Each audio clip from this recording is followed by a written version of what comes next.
Boa noite a todos, boa noite, senhor presidente, senhoras e senhores vereadores, as pessoas aqui presentes, as pessoas que nos assistem virtualmente.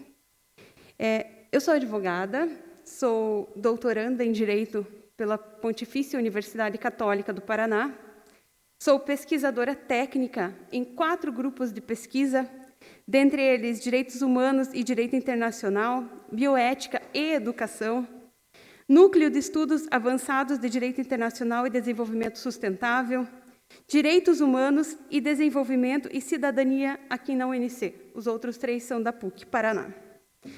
Eu venho, reportando-me aos fatos do dia 15 de julho de 2021, foram publicadas fotos não autorizadas de alunos do 9º ano da Escola Prefeito Henrique Libel nas redes sociais.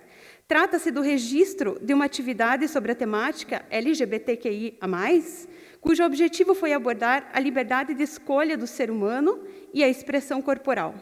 Tanto os alunos quanto o professor foram expostos e tiveram seus direitos violados. Fundamentalistas religiosos incitaram o ódio na população, alegando que a intenção da atividade foi impregnar uma ideologia de gênero nas crianças. Esse episódio teve como objetivo obter apoio de pais, comunidade religiosa e políticos para cobrar esclarecimentos da escola, bem como pedir o afastamento do professor e da diretora. Alguns comentários em algumas dessas publicações, revelam a gravidade dessa exposição. Vejam bem, se um professor abordar o assunto LGBT para minha filha, vai levar tanta pancada que até os netos dele vão nascer torto. Não tenho preconceito, respeito cada um, mas cada um no seu quadrado.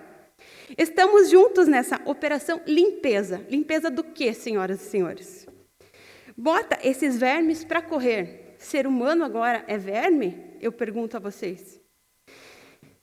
Estudos e pesquisas científicas, que é o meu dever aqui trazer informação e conhecimento científico aos senhoras e senhores.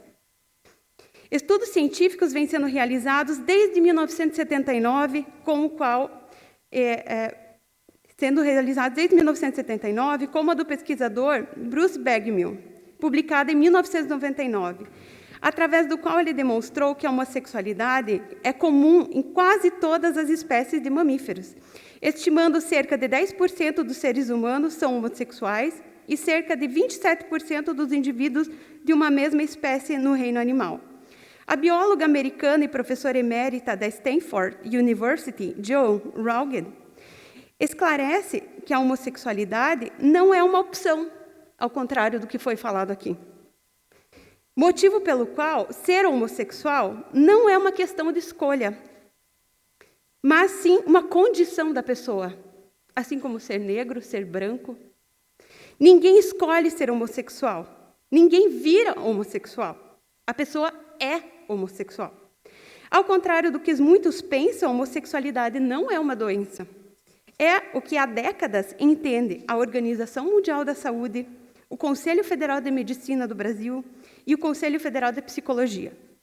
Em razão do desconhecimento e da falta de informação e até mesmo má fé, hoje muitas pessoas têm preconceito com a população LGBT, fazendo com que sejam alvo de discriminações, agressões, humilhações, assassinatos com requintes de crueldade, exclusão social, desemprego e bullying nas escolas. Muitas vítimas não suportam as consequências das agressões, o que pode levar ao suicídio, quadros graves de ansiedade e depressão, até mesmo ao abandono da escola. Sobre isso, trago alguns dados do relatório NEPRE Online sobre a violência nas escolas estaduais aqui em Santa Catarina. Vejam bem, implantado em 312 escolas no ano de 2019, o sistema apontou 54 registros de violência por motivo de gênero, 14 por identidade de gênero, 35 por orientação sexual, 110 por preconceito em razão de características físicas ou biológicas.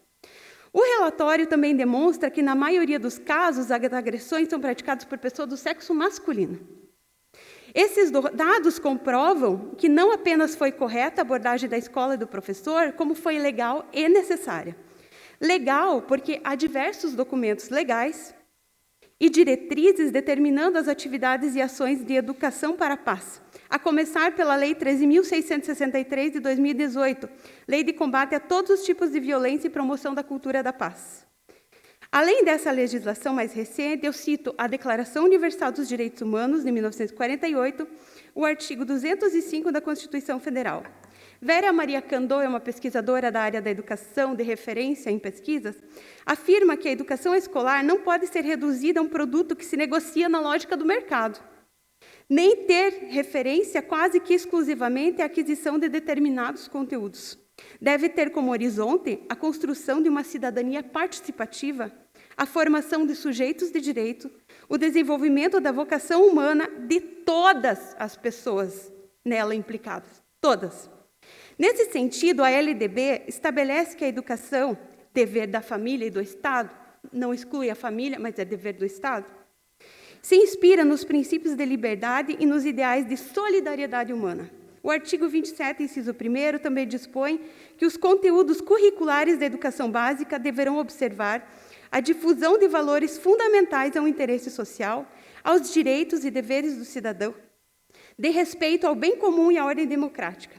A BNCC, por sua vez, dispõe que os temas contemporâneos transversais são uma referência nacional obrigatória para a elaboração ou adequação dos currículos e propostas pedagógicas, e se referem a diversos temas de grande relevância social e são contemplados como assuntos transversais e integradores de uma educação que busca uma sociedade mais justa, igualitária e ética, pois elevam o trabalho educativo para além do ensino de conteúdos científicos. Dentre esses temas, eu destaco direitos da criança e do adolescente, diversidade cultural, educação em direitos humanos, educação para a valorização do multiculturalismo nas matrizes históricas e culturais brasileiras. Direitos humanos, senhoras e senhores, é um dos eixos fundamentais do direito à educação. E, segundo a Resolução número 1 de 2012 do Conselho Nacional de Educação, a educação em direitos humanos, com finalidade de promover a educação para a mudança e transformação social, se fundamenta nos seguintes princípios: dignidade humana, igualdade de direitos a todos, reconhecimento e valorização das diferenças e das diversidades, laicidade do Estado, democracia na educação, transversalidade, vivência e globalidade. As pessoas têm direito à religião, mas também têm o direito de não ter religião. No caso dos ataques dirigidos à escola e aos adolescentes ao professor por fundamentalistas religiosos que querem impor a sua visão de mundo, é importante reafirmar que o Estado brasileiro é laico desde 1891.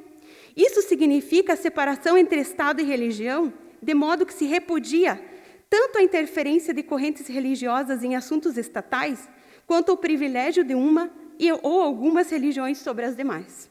Gordon Melton, pesquisador americano de história religiosa, afirma que há entre cerca de 40 mil e 60 mil diferentes religiões no mundo.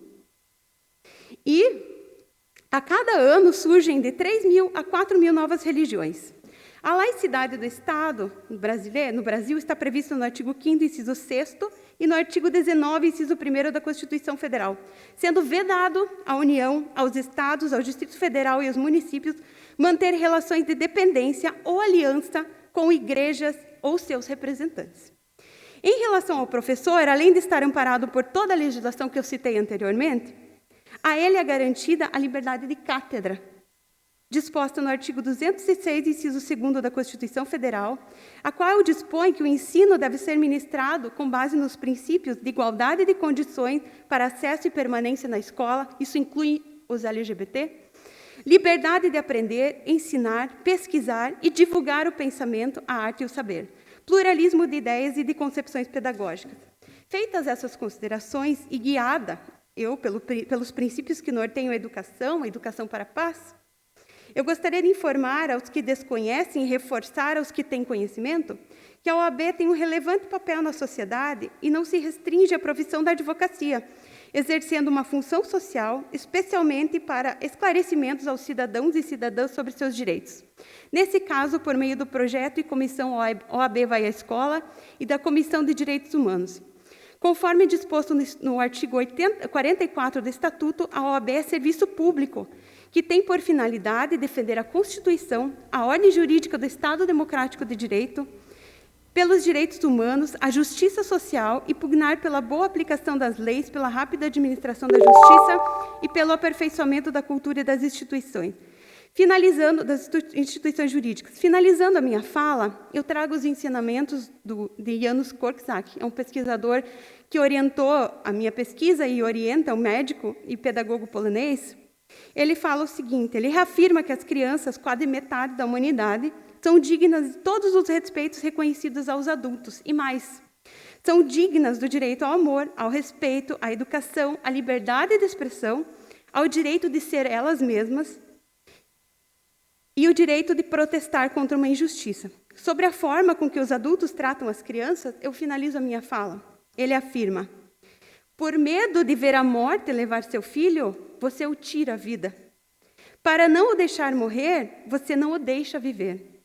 Nós mesmos, educados na esfera passiva e desmoralizante do que poderá acontecer, sempre nos apressamos para um futuro encantador. Preguiçosos, não em receber dignamente os amanhãs que contam e nos inspiram, que outra coisa seria nossos eternos. Se ele andasse ou falasse, senão uma verdadeira histeria de espera. É a metade da humanidade que condenamos a não existir. Sua vida é para nós apenas um jogo, suas aspirações ingênuas, seus sentimentos passageiros, suas opiniões ridículas. Sem dúvida, as crianças são diferentes dos adultos. Há coisas que faltam em sua vida, mas elas têm outras coisas que nos faltam a nós. E terminando, que nós possamos amar todas as crianças, e não apenas as suas crianças, com as suas diferenças, incluindo-as na sociedade, porque homossexualidade, opção de identidade de gênero não se escolhe. A pessoa nasce com isso e todos merecem respeito, inclusive das casas religiosas, das religiões. Ninguém aqui é legítimo para excluir as pessoas da sociedade. Todos têm direitos iguais, inclusive de se expressar na escola sem sofrer bullying, sem sofrer perseguição, e inclusive de educadores, de toda a sociedade. Fica aqui, então, como pesquisadora, a minha manifestação e os meus conhecimentos. Muito obrigada. Agradeço a doutora Cristiane pela explanação. Passamos a palavra livre dos vereadores. O senhor tem 5 minutos cada palavra. Com a palavra, a vereadora Rose.